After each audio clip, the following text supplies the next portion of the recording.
hasta los músculos estriados, por ejemplo, puede ser un bíceps, así. También si hay tensiones en esta región, puede producir parálisis flácida, atrofia, pérdida de los reflejos, también de los fascículos musculares y contractura muscular. También puede, de la parálisis, puede ver la monoplejía, diplejía, hemiplegia y cuadriplegia. La diplejía es cuando están lesionados los dos miembros inferiores. La cuadriplegia es cuando están lesionados los 4 miembros, tanto superiores como inferiores.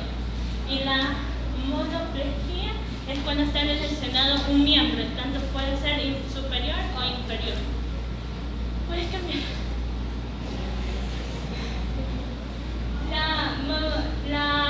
La motoneurona superior. Esta va a descender desde la corteza cerebral, desde el área 4 del Broca, por el cual va a dar una vía piramidal, va a descender hasta la médula espinal. Los signos que puede producir, los daños que puede producir esta, puede ser el signo de Babinski, que es cuando Babinski. Por el cual dice que le pasa, le frota, por el cual el dedo sería el dedo gordito del pie, se dorsoflexiona y los otros dedos se abren como en abanico. También puede ver los reflejos cutáneos abdominales, por el cual puede también pasar, frotar y no se va a contraer esos músculos. Eso debido a los fascículos córtico-espinales. También el reflejo cremastérico, por el cual, bueno, eso sí, en cualquier momento va a ser excitador eso. Y también la pérdida de ejecución de los movimientos involuntarios.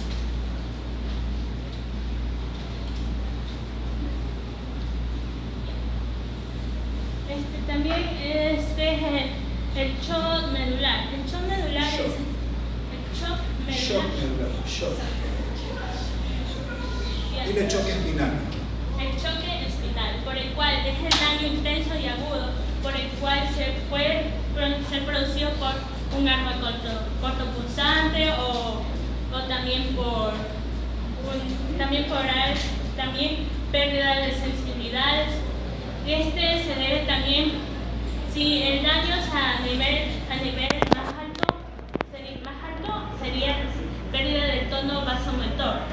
Esto dura entre 24 horas o también puede durar de 1 a 4 semanas.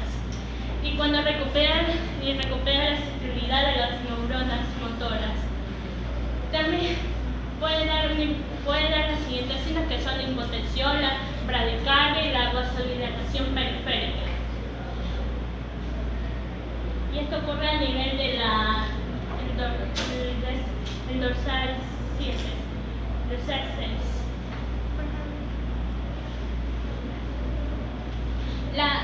La emibilización de la médula espinal. Esto se da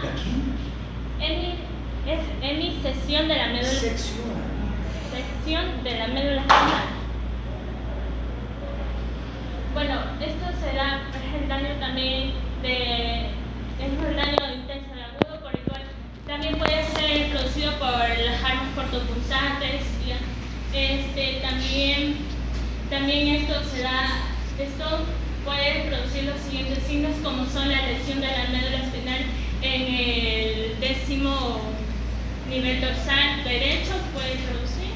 También la parálisis de la motoneurona inferior, también la parálisis espástica isolateral, debajo del nivel de la lesión, puede ser del dorsal 10. También la banda isolateral de anestesia cutánea del segmento donde está producida la lesión, y también la pérdida contralateral pero no completa de la sensibilidad táctil. anemia. Anemia aquí es perniciosa. Perniciosa.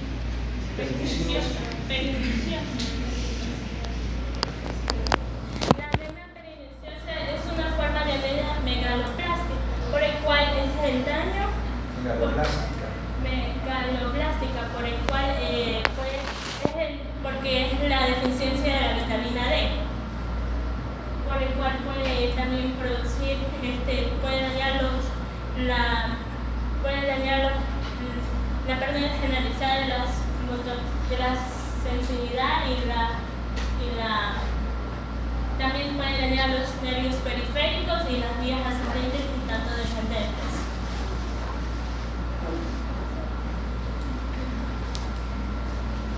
La esclerosis lateral amiotrófica es una enfermedad confinada de las vías corticoespinales por el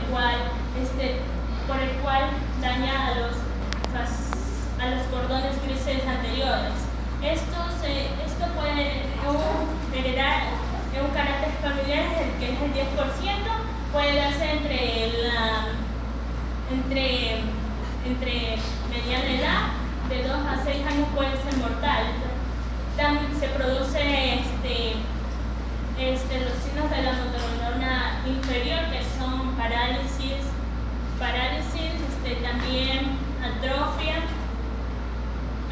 muscular, puede ser tanto hemiplegia o como cuadriplegia.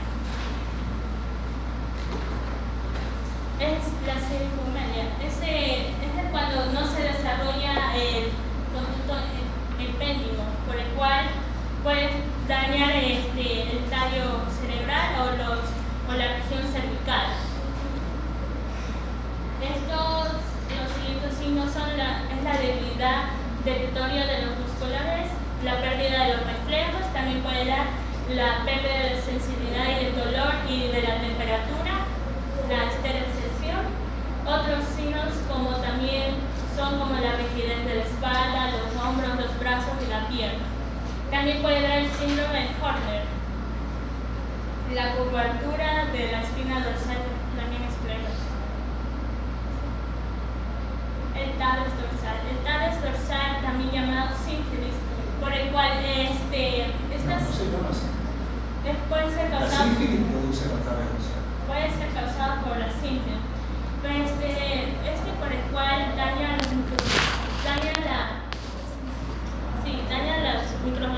microorganismos de la sensibilidad de los nervios. Puede causar la entrada de las raíces posteriores, pero puede dar un daño dorsal o lumbrosacro. ¿Pero de qué fibra? De las fibras nerviosas córtico-espinales. No tiene nada que ver. La tabes dorsal es una enfermedad que afecta a qué cosa.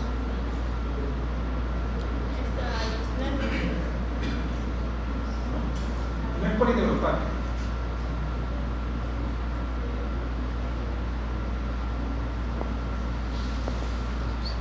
Si has leído, ¿quién me puede contestar? ¿Qué lesiona originalmente la tabes dorsal? En este caso, el treponema pálido, que es el que se encarga de producir eso. Eso está en el libro, está en el texto. Está en cualquier texto.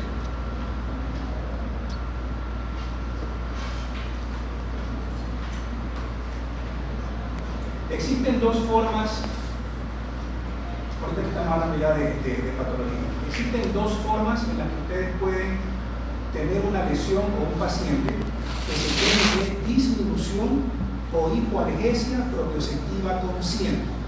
Si ustedes tienen una persona con lesión de la propiocepción consciente, esa persona no discrimina bien lo que es vibración, discriminación táctil de 2 puntos, estereoestesia, posición articular, dirección de movimiento y bla, bla, bla. O sea, todo lo que sube o asciende hacia arriba, valga siempre la redundancia, como digo casi siempre, en cordón blanco posterior. Ahora, el cordón blanco posterior se puede dañar per se a que algo lesione, probablemente de forma traumática, el cordón blanco posterior. pero también se puede lesionar el cordón blanco posterior, pero porque entraron de una manera anómala o lesionada las fibras de conducción rápida ¿de qué? De propiocepción consciente. Entonces, si ustedes quieren tener un paciente, o si ustedes van a ver un paciente y asumen que tiene una lesión de propiocepción consciente, tienen que dividirlo en dos tipos de pacientes. Uno que tenga un daño directo en el cordón blanco posterior, o sea, mientras Goni y Burdach van ascendiendo. Pero ese paciente va a tener una lesión solamente circunscrita al cordón blanco posterior mientras está ascendiendo. Pero no necesariamente va a tener una lesión de la fibra gruesa que del sistema nervioso periférico ingresa a la médula espinal para ascender como cordón blanco posterior. Y la segunda forma es cuando se daña el cordón blanco posterior, pero porque la fibra de conducción rápida que ingresó a la médula ingresó lesionada. Y a eso es lo que se le llama TAVES dorsal. Ahora, creo que lo dije en alguna clase, pero les va a servir para hacer en algún momento cuando estén en clínica un diagnóstico diferencial. Existen 5, 6 o 7 patologías que pueden como que parecerse mucho a la TAVES dorsal, pero la principal siempre ha sido y siempre será la sífilis. Y la sífilis produce en particular entre el periodo secundario y terciario algo que se llama TAVES dorsal. Por lo tanto, el principal agente etiológico de este sería un treponema. El treponema fallido. Esta enfermedad cayó en desuso en los años 60, porque obviamente se inventó la penicilina y bla, bla, bla. Esto obviamente decrementó la cifra de pacientes con TAVES dorsal hasta más o menos mediados de los 80, y específicamente entre 1984 y 1985 los casos comenzaron a aumentar en forma brutal gracias al VIH. Por lo tanto, a partir del 85 hasta la fecha, los casos de esto han decrementado brutalmente, porque obviamente después de la penicilina han salido un chorronchonchón de antibióticos muy buenos. Pero cuando se asocia la TAVES dorsal, o sea, la infección por treponema pálido más VIH, esto puede cambiar y aumentar, obviamente por inmunosupresión. Por lo tanto, hay otras patologías que aparte de la TAVES dorsal pueden parecerse clínicamente a una lesión del cordón blanco posterior, o sea, todo lo que es sensibilidad de propiocepción consciente. ¿Cuáles son? La infección por VIH. 3. Infecciones por VIH más TAVES dorsal. 4. La hipoglucemia o hiperglicemia, que es lo mismo. 5. Lo contrario, la hiperglicemia. 6. Algo que es muy común en Esmeralda y en particular en San Lorenzo, que lo van a ver probablemente quizás en medicina tropical o en medicina infecciosa y parasitaria, y es la infección por HTLV1. A esta enfermedad se la conoce en todo el mundo, pero en particular en el Ecuador y en ciertas zonas del Caribe, como paraparesia o paraplegia, en el caso de que sea 100%, espástica, pero tiene que ponerle, como quien dice, el otro apellido, que es tropical, porque existe otra forma congénita, genética, de paraplegia o paraparesia espástica, pero que es genética, o sea, por transmisión hereditaria y bla, bla, bla. En cambio, la tropical obedece a infección por un virus que se llama HTLV1. Séptima, cualquier lesión traumática que dañe la fibra mientras está entrando desde la periferia para formar el cordón blanco posterior, o sea, un disco prolaxado, o sea, una hernia discal. Otra cosa que puede lesionar el cordón blanco posterior y parecer sus síntomas a la TAVES dorsal, por ejemplo, una osteoartropatía, que obviamente va o puede estar ubicada en cualquier parte, en los segmentos cervicales, en los segmentos torácicos o en los lumbares y sacros. Otra patología, 9, algo que van a ver en clínica, degeneración combinada subaguda de la médula espinal. Lo que la diferencia a la degeneración combinada subaguda de la médula espinal es que esta enfermedad, por el mismo hecho de llamarse combinada, combina dos tipos de síntomas, en particular de ascendencia, o sea, ascendencia en particular con el cordón blanco posterior, pero también suele lesionar lo que es descendencia, pero en particular con el haz córtico espinal. Por lo tanto, esta patología, la degeneración combinada subaguda, mezclaría o combinaría síntomas si en relación está del cordón blanco posterior, será con propiocepción consciente, y si es en relación con lo que está descendiendo, que es el haz córtico espinal, una lesión del sistema piramidal. Y una décima patología es la hipovitaminosis, en particular con la vitamina B12.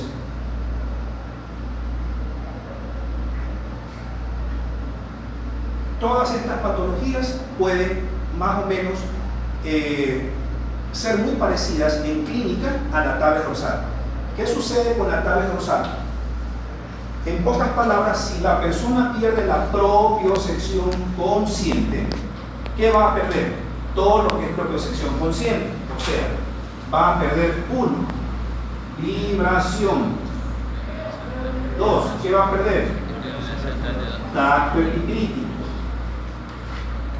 ¿Qué otra cosa va a perder? Discriminación táctil de 2 puntos.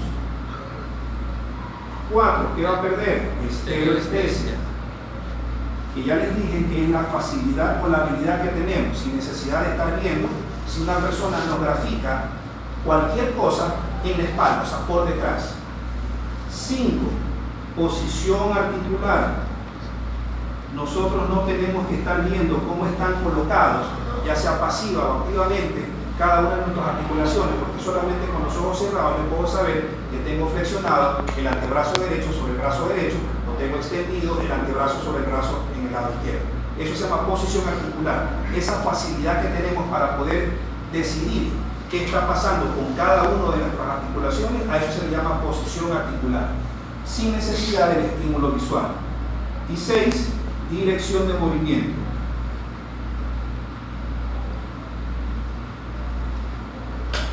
Todo eso es propiocepción consciente, pero lo que realmente se suele perder, más que nada, que es lo que avisa, es la vibración, el tacto epicrítico y la posición articular.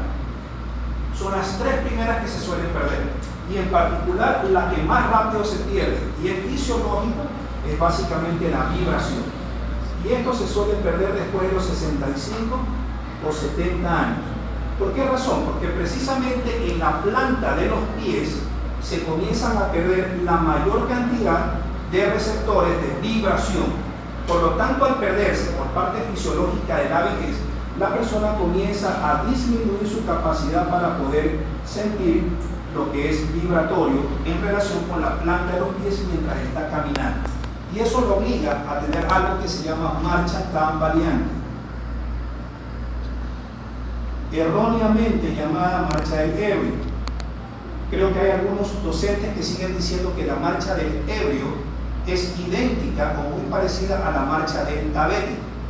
Estos fulanos, los que tienen tabes dorsal, y cualquiera de los otros 10 o cualquiera de los otros 9, tienen algo que se llama marcha tabética. Es muy probable que a partir de las historias de Frankenstein, que le suene chistoso, la fulana que describió, hizo el libro que creo que se llama Mary Shelley, ¿no? Mary Shelley, ¿cierto? Ok. Creo que es así que se escribe, creo, no recuerdo. ¿Ah? ¿Sí? Ok. Esta tipa probablemente basó su historia en ver pacientes con tabes dorsal. Obviamente no era médico, pero utilizó la forma de caminar de personas que tenían en aquella época así. ¿Cómo camina Frankenstein? Lo que hace es plasmar, por decirlo así, toda la planta. O sea, una persona cuando camina lo que suele hacer es esto, imprime su huella con la parte, por ejemplo en esta pierna, imprime la parte delantera, pero eleva, ¿qué cosa? El talón, pero hace lo contrario con la pierna que está delante, y así sucesivamente. Esa es la marcha normal. Eleva una pierna, baja el talón, eleva la otra pierna y baja el talón, en forma alternante. En cambio el diabético camina haciendo esto, porque ha perdido su facilidad para discriminar vibratoriamente su posición articular en relación con el piso que está pisando, y por lo tanto él pierde esa facilidad para poder caminar normalmente, y lo que hace es imprimir toda la huella del pie básicamente en sentido estricto, o sea, es la planta total, y camina así. Estas personas, como también tienen disminución de la posición articular, suelen caminar abriendo su base de sustentación. Casi todas las patologías que dañan cordón blanco posterior afectan la base de sustentación. ¿Qué es base de sustentación? Esto. Yo comienzo a caminar y tengo que abrir medianamente las piernas para poder caminar con equilibrio. Pero el diabético o el que tiene tabe dorsal hace esto, abre mucho, exageradamente su base de sustentación y camina así. A estas personas les dicen que mientras van caminando cierran los ojos y pierden el equilibrio. ¿Por qué? Porque perdieron la influencia visual para saber que están caminando con sus patitas en el piso y su parte superior hacia arriba. Entonces, estos individuos, ¿qué hacen mientras están caminando? Necesitan en el 100% la influencia visual, y mientras van caminando van haciendo esto, se van viendo los pies. Pero si les dicen que cierren los ojos, pierden el equilibrio. Eso no es mareo, y a eso, que es anormal, se le llama signo de Romberg.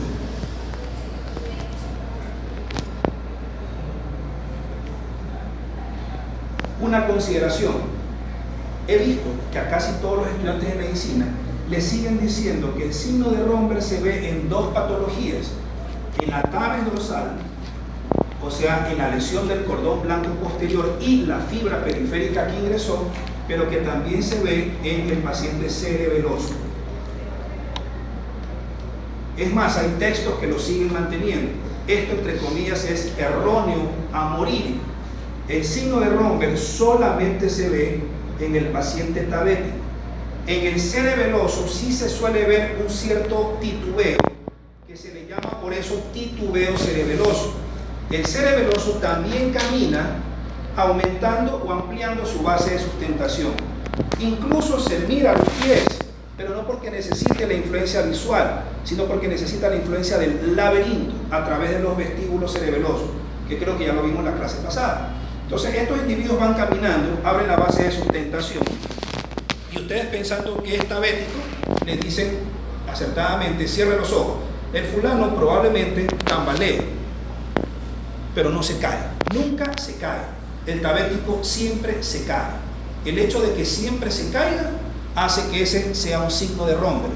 Por lo tanto, algo muy parecido, que creo que lo dije en este grupo: no existe signo de Romberg ni positivo ni negativo, así como tampoco existe signo de Babinski ni positivo ni negativo. Creo que así lo dije. Entonces, aquí es el mismo principio. La persona que tiene esta disminución de la capacidad de mantener no el equilibrio, sino la posición articular, porque la tabe dorsal no es una lesión de equilibrio, sino de posición articular, pero con la necesidad de la influencia visual. En el cerebeloso sí se pierde la base de sustentación, pero en relación al equilibrio y sin necesidad absoluta de la influencia visual. El cerebeloso camina, probablemente se mire los pies, aumenta o amplía la base de sustentación, pero si cierra los ojos quizás tambalee. Ese tambaleo se le llama titubeo cerebeloso, pero el diabético sí se va de trompa al piso, de ley se cae. El cerebeloso nunca se cae, jamás se cae, incluso aunque esté en una habitación a oscuras, nunca se cae. ¿Sí? ¿Alguna pregunta? No. ¿Puedo seguir? Ok. Para hacer un collage de todo esto. Vimos en algún momento que cuando participan ustedes en la bipedestación, durante la bipedestación, que es una bipedestación refleja, o sea que me dices párate y quédate firmes, la persona está en bipedestación. Esta es una bipedestación refleja. Por lo tanto, estoy haciendo funcionar casi en un 100% mi musculatura extensora y no tanto la musculatura flexora. Por lo tanto, en el momento en que estoy en el proceso de bipedestación refleja, eso implica la actividad tanto de agonistas como de músculos antagonistas. Los dos funcionan a la vez en el momento en que mantengo yo la postura erguida, erecta o la bipedestación o bipedación, o sea, el estar parado de pie. Pero en el momento en que empiezo a imprimir la marcha, se pierde ¿qué cosa? La relación que existe entre los agonistas y los antagonistas. ¿Con qué propósito? En el momento en que yo paso de la bipedestación a la locomoción bípeda, se pierde esta relación de más extensores y menos flexores a más flexores y menos extensores. Y en ese momento se va todo lo que tiene que ver en relación con la función extensora y pasa a tomar parte los mecanismos posturales para mantener la gravedad. Creo que sí lo digo. Pero también los mecanismos para la manipulación motriz. ¿Lo mencioné? Entonces vamos a hacer caminar a una persona de bipedestación o bipedación refleja a la locomoción bípeda. Y funcionan dos tipos de mecanismos. Uno, los mecanismos posturales para mantener la gravedad, y dos, los mecanismos para la manipulación motriz, o sea, el coger objetos. En ese momento, cuando funcionan estos dos mecanismos durante la locomoción bípeda, ya estoy utilizando lo que creo que mencioné en la clase anterior como los centros locomotores. ¿Lo mencioné o no? Sí. Ok. Estos centros locomotores, a su vez, están ubicados ¿en dónde? En muchos lados, pero en particular en la corteza. Entonces, la corteza va a dar origen al haz córtico espinal, en particular el lateral. Los otros dos, vuelvo y repito, no funcionan mientras estamos sanos, pero se liberan o actúan en hiperactividad cuando tenemos una lesión. De ahí los automatismos espinales, las incinencias, los movimientos especulares en espejo, o qué sé yo toso o estornudo, y el miembro parético de un lado y la pierna parética se elevan. Eso se llaman sincinencias o automatismos. Son movimientos automáticos que nosotros no lo manejamos, son espontáneos, no lo manejamos. Pero eso es por la actividad de los otros dos que no funcionan cuando estamos sanos, o sea, ahorita. El que funciona en realidad es el haz córtico espinal lateral. Y los demás centros locomotores son el núcleo rojo, que da origen al haz rubroespinal, los núcleos vestibulares, que van al origen al vestíbulo espinal lateral y al vestíbulo espinal medial. La formación reticular ¿de quién en particular? De la protuberancia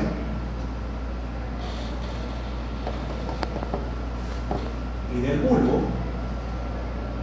El de la protuberancia dará origen al fascículo o al haz retículo espinal protuberancial, y el del bulbo dará origen al fascículo retículo espinal vulvar. Otro, los tubérculos cuadrigéminos superiores. Y esto va a dar origen aquí, al haz o al fascículo tectoespinal. Entonces, ¿quiénes manejan los mecanismos posturales para la gravedad? Los vestíbulos espinal lateral, el vestíbulo espinal medial, el retículo espinal protuberancial, el retículo espinal vulvar y el tecto espinal. Este y este, o sea, los 5 últimos manejan los mecanismos posturales para la gravedad. Y para que los mecanismos posturales para la gravedad estén bien manejados, es con el propósito de movilizar, obviamente, musculatura. Por lo tanto, estos 5 fascículos se van a encargar en forma sinérgica, o sea, entre ellos, porque no es que el uno funciona y el otro no funciona, todos funcionan a la vez. Y lamentablemente, cuando hay una lesión de médula espinal, todos se lesionan a la vez. La idea es tratar de saber en dónde está la lesión, dependiendo de cómo muestra el tipo de los síntomas, o por lo menos cómo son los ciclos semiológicos. Entonces, la musculatura que maneja en relación a los mecanismos posturales para la gravedad, y son estos 5, van a manejar la musculatura axial, o sea, todo lo que es musculatura de la línea media, y la musculatura proximal. ¿Pero proximal de quién? De miembros superiores y de miembros inferiores.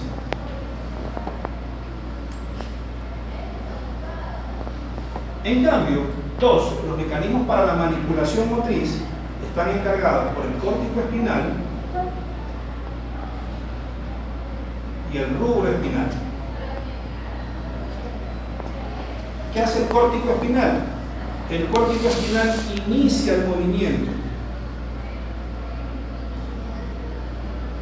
Pero antes de que el movimiento inicie, necesito que lo preinicie. Quizás ahorita no me entiendan, pero quizás el término me está haciendo en la cabeza. Lo preinicia una región del cerebelo, pero en particular el núcleo dentado.